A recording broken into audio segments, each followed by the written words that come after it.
Dans l'évangile d'aujourd'hui, je voudrais, au fond, pour vous en parler, reprendre deux mots. Un mot qui s'y trouve dans le texte, mais aussi un mot qu'on ne trouve pas dans le texte, mais c'est une réalité qui est présente dans le texte. Et le mot que je voudrais prendre, c'est le mot place. Dans la maison de mon Père, il y a de nombreuses demeures. Sinon, vous aurais-je dit, je pars vous préparer une place. Quand je serai parti vous préparer une place, je reviendrai et je vous emmènerai auprès de moi, afin que là où je suis, vous soyez vous aussi. La place, c'est quelque chose d'important. Avoir la première place ou la dernière place. Avoir une place ou ne pas avoir de place. Combien d'hommes aujourd'hui et de femmes n'ont pas de place? Je pense à ces milliers de réfugiés dans des camps où ils sont serrés. Il n'y a pas vraiment de place pour eux. Je pense aux enfants à naître aussi, menacés même dans le sein maternel, le sanctuaire de la vie, où même là souvent n'ont pas de place. On les expulse. Avoir une place. Et c'est une extraordinaire nouvelle. Jésus dit que dans la maison de son Père, il y a de nombreuses demeures et il part pour nous préparer une place. Il part nous préparer une place et pourtant, lui n'a pas eu de place. Vous voyez ici le vitrail de la Nativité à l'église de Mourgin, qui est l'œuvre de Paul Monnier. L'Écriture nous dit qu'il n'y avait pas de place pour lui dans la salle commune.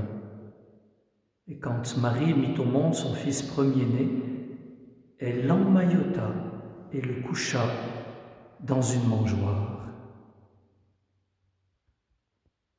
Il n'avait pas plus de place au moment de sa mort.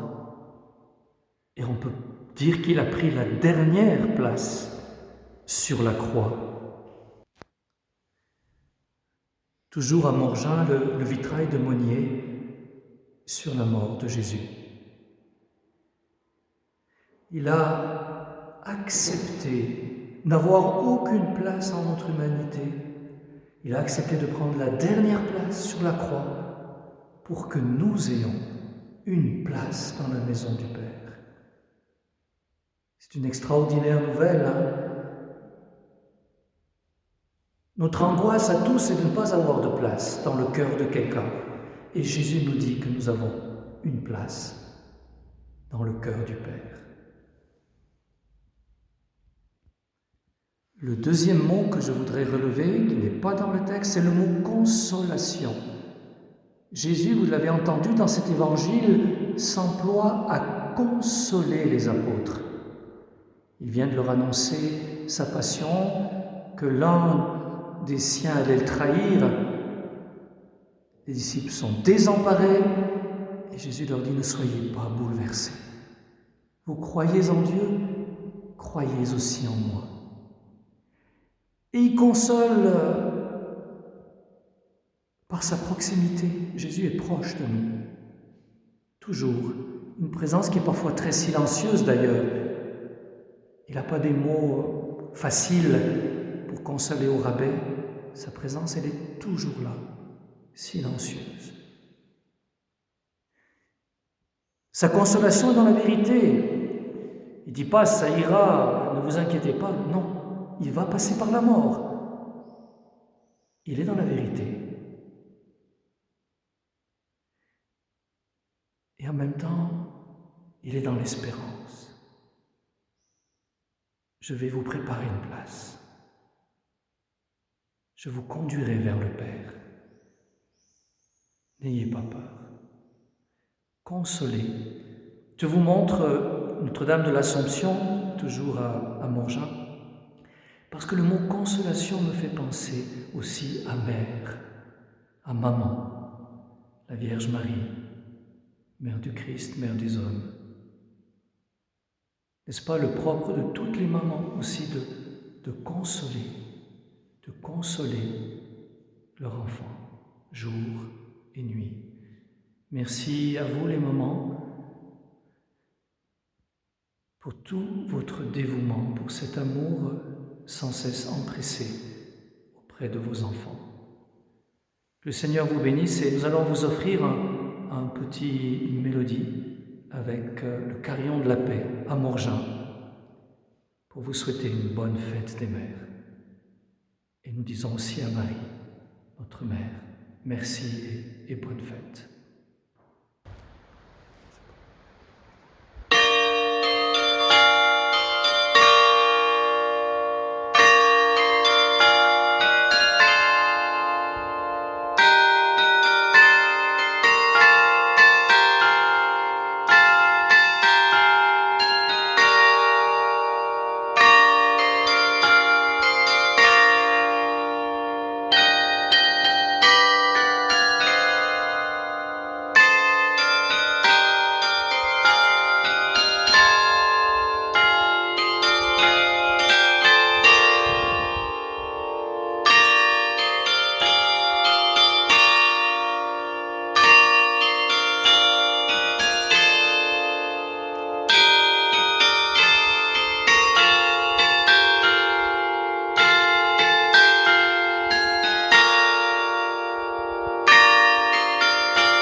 Merci.